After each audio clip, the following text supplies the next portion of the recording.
So we have had all the 4 player types of the standard model Fritztrainer by Louis Engel, Dr. Karsten Mueller, who's sitting right next to me. I hope you have all followed the last couple of episodes. We have plenty of more examples and studies and ideas and tips and tricks how to use all of this knowledge on the Fritztrainer. Of course, we have the book available as well if you like to read.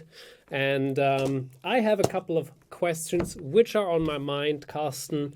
For example, Vincent Keimer, German Grandmaster, one of the best German players, if not the best even at the moment. He has written the prelude of the preface of the book in the book, and he mentions, and not only him, and I've heard this a lot of times, that the standard player models are helping him for preparing for his opponents. Because what we normally do is we learn the opening, we learn the theory about what the opponent is playing, and that should do the trick.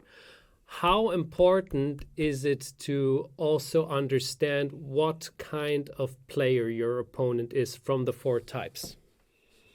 It depends, of course, but it can be very important. When you know that you play against a young Tal, you know you play against a hyperactivist, and this has special consequences, of course. Especially activists have certain kind of clear weaknesses. And it is good to look at this. And I'm also a bit, I think the model is a bit underrated still. Hansen introduced it in 2005, but it has not so much caught on, and I think it has more potential and could even become the standard model, as the DVD is already called. A bit, hopefully.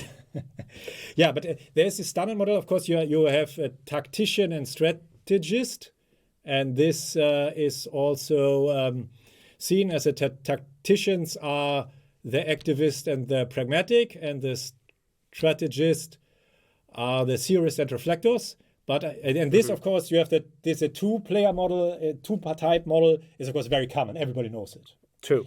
But I think it's not fine enough. To have just 2 players, 2 types is not enough.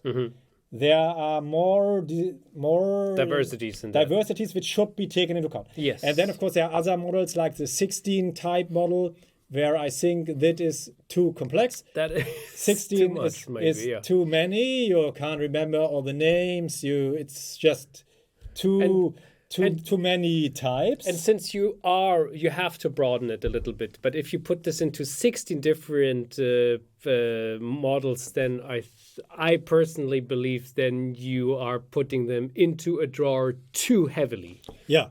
And Yeah, so but it's also there. You can 4 is good. 4 is better. 4 sounds like a very good compromise between these 2 worlds, 2 and 16, but all are connected in a logical way. Yeah. When you take all 4 axes, you get the 16 model. When you take only 1 axis, you get the 2-player model. And when you take 2 axes, like Lars Bo Hansen did from Jean-Marie Hiltorp, from the business managers, the strategy of business managers, you get this 4 types model.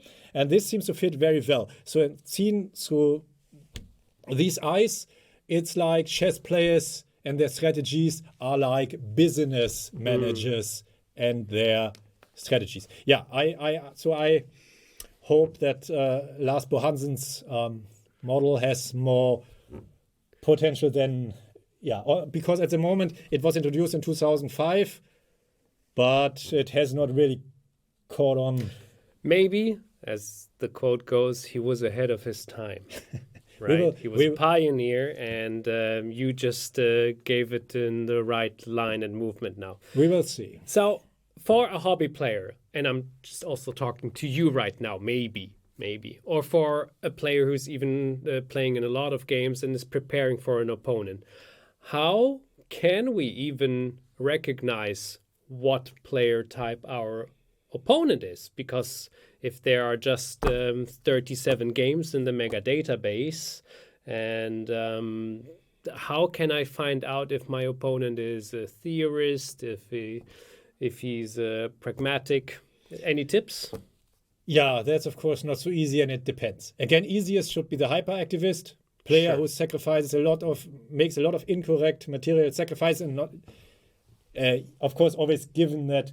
I think to have this, you have to have a certain standard level and some years of player experience. Yeah. If you teach a novice the rules of the game, then on the first day you cannot say the novice is whatever. It doesn't make sense. Yes. Your opponent, but okay, but if you have already 60 or 100 games, it should make some sense. So the easiest is the hyperactivist of obvious. That you can find out quite quickly, yes. Yeah, of course, definitely. And there are hyper young players out there. You probably already know in your circle of players and friends and your opponents in your league. You probably know already one or two. Yes. They are not so frequently, but you know a few, I guess. And all countries have Marl Bosboom in the Netherlands, or so many Tal, of course, but many countries have their hyper activists. I give one example, which is an anecdote of my childhood when I started to play chess in a chess club. And I played against an opponent who's he's definitely an activist, even a hyperactivist probably. He loves sacrifices. And it was my very first chess game ever played, and I beat him, and people were going crazy and thought like I'm a super talent. Didn't turn out to be true, though, by the way. But I played against him another day, and he knew that I'm an activist too. So this is how you gain your knowledge. As you said, a circle of friends, people who know other players. But, and this is the point which I find very interesting. So there is an activist playing against an activist, and he thought, hey, I'm a young fellow. I'm playing very aggressively. He will play super defensive. And this will get me completely out of shape. And I will just bite on this Berlin Wall or whatever it is. He played a fianchetto style. He barely moved his pieces. And he lost miserably. I crushed him in the second game, even worse than in the first game, which was a big surprise. He was a much stronger player than me. But that went against his nature of being the activist. Where do you draw, or where do you draw the line? But the other question, still one moment. So the hyperactivist is easiest, and next I think you should look at the openings and the pawn moves. Okay. And the exchanges. Then the openings, the pawn moves, and the question of the right exchange. And then you can, many hyper-aggressive pawn moves, you are playing against an activist, like you. Yes, I see.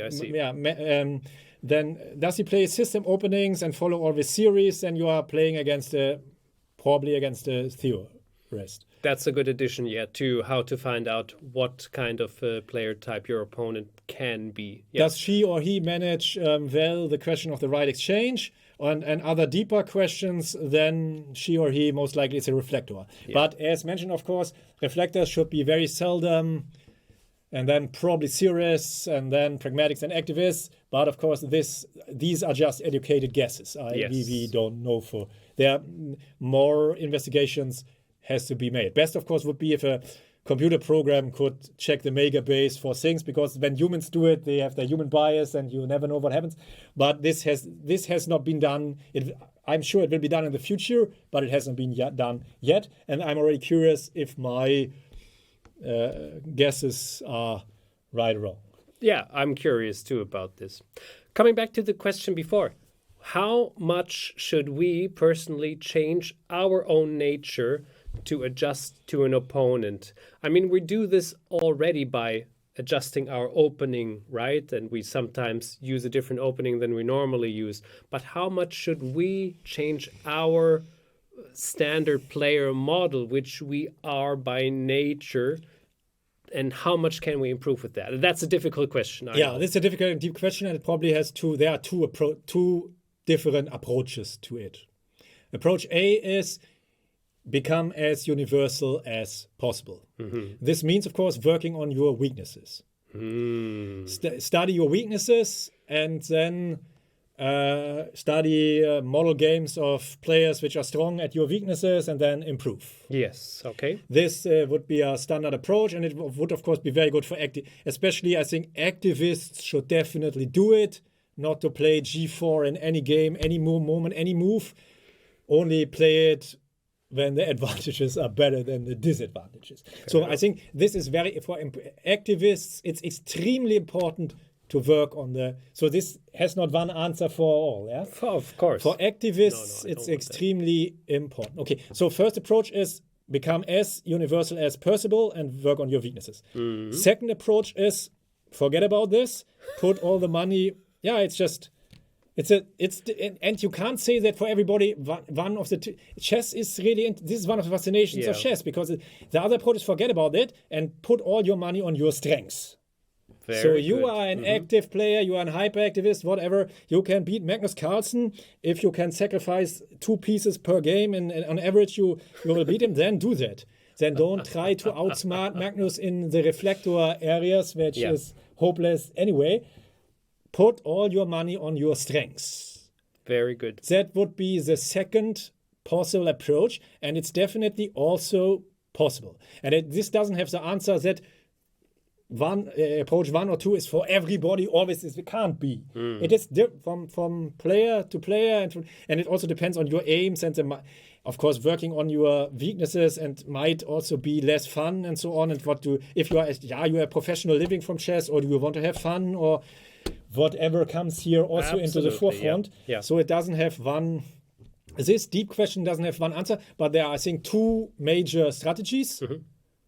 And for a business manager, by the way, it would be the same. Your business could put all your money onto the way you earn the money, onto your one thing you have, or your business could try to diversify and to become unique. So love it. Yeah, and here it's basically the same, and it doesn't have one clear answer for everybody. Excellent. The 4 player types. We have mentioned that all player types were once at least a world champion. And what I find a bit interesting is if we go back to 2005, and you've also mentioned this in the book, and I like this. I'm a statistic fan, of course, so I was looking at this. Let me take a look. The player types in the actual top 10. I will blend this in so you will see the top 10 right now. So there's Magnus Carlsen, the Reflector, and Fabiano, Ding, Nepomniachtchi, Vachier Graf, and so are all pragmatic. And we have still a couple of activists like Grishuk, Aronyan, Radyabov, and standing alone is Anish Giri as a theorist. There's, of course, Richard Rapport, there's Alireza Firouzja, and some other players which are moving upon this. But the interesting part is that in 2005, there were far more activists, as you can see. There's Garry Kasparov, there's Vishy Anand, Topalov, there's Ivanchuk, definitely, Judith Porger, of course, and Levon Aronyan, who's still part of the top 10. Who's still part of the top 10. Yeah. Is he still an activist? Yes, he is. Of course. He's staying an activist.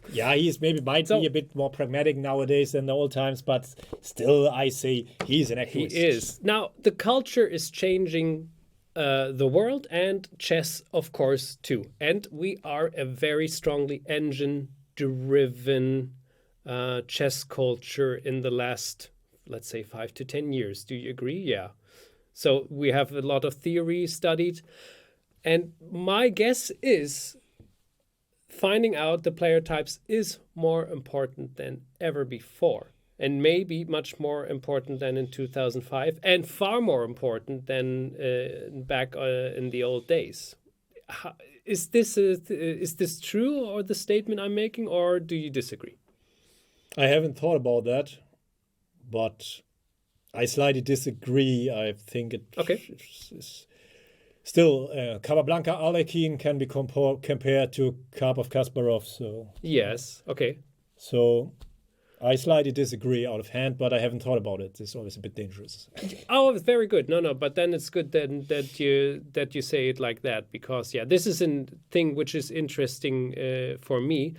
Svetlana Demchenko, who is my coach, who you've probably seen the show too, she also mentions that the psychology of chess is something which is coming more and more up into this chess area, where the people have learned, like in Super Grandmaster takes, where they've learned all their openings by heart, and sometimes you can just not find the correct angle to even get the person.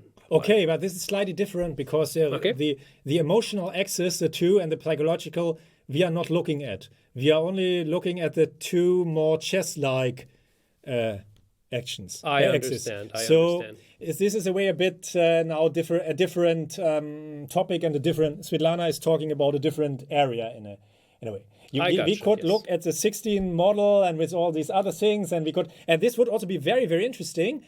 But of course, it would be much more complex, and these emotional questions, they are very psychological. One of the reasons why I like it so much is here we are sticking very much still to the chess constant of the things. To the knight is dominated, not dominated. We have the pawn structure. We make pawn moves. Are we emotionally stable, or was Magnus more stable than Nepomniachtchi in the World Championship match? Yes. They are different. Of course, Magnus is more stable on this emotional axis. But we are not looking at it. We are from the 4 axes. We are only looking at the 2 non-emotional axis. And the computer programs, of course, they wouldn't know what we are talking about with the emotional axis. I understand. They completely. don't understand if the computer program is emotionally stable or okay, it's stable because it has no emotions, but it doesn't understand the question. Fair enough, absolutely. While with these 4 types, we could bring in very, very good meaning to all computer engines. So I like it. I like this Hansen model for these reasons. We are not looking at the psychological and emotional axis at all.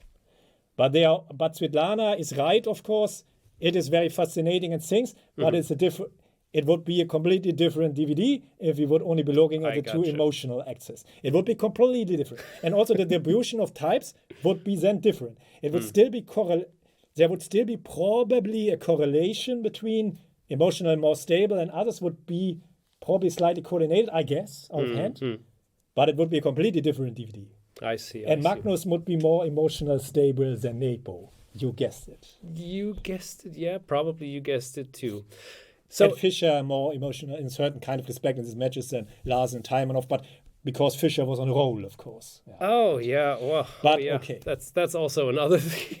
Of course. These things this is a way why the human factor in chess is a bit. We are still more here with the chess than with the psychological human factor. This is a bit the title. The human factor in chess is a bit. Then this other is a 4-player type standard model. I see. It might be better. Only it's not clear if it will be the standard model or not. That's true. As you can already see, of course, that is a different title: the human factor in chess and the 4-player type models. Of course, but maybe the title, the human factor, slightly because it's very slightly misleading because we are not looking at the 2 emotional axes. But I'm also still learning, and this is but I hope that it still has more. If it will be a standard model, we don't know, but it has more potential. Hansen introduced it in 2005. It still hasn't caught on 100%, but in my opinion, it has more potential than it is now realized so far. Do you feel the same? If so, you know what to do if you haven't already, right? Okay, this is just my last. I don't want to make this a commercial product here or something, but it is just a super interesting theme, and I thank you so much for taking all this time to explaining all of the things in depth. Actually, we have went through a lot of examples. We have looked at all the players. You have given a great insight about all those player models, and I highly recommend to take a look at the Fritztrainer if you haven't done so already. And if you want to say anything last, now is the chance but I think we have summed up pretty much everything.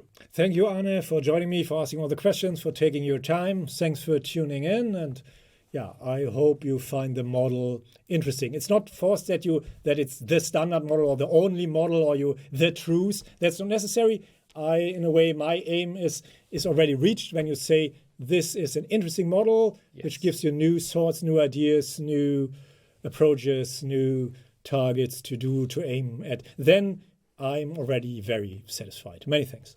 Thank you too. Bye-bye.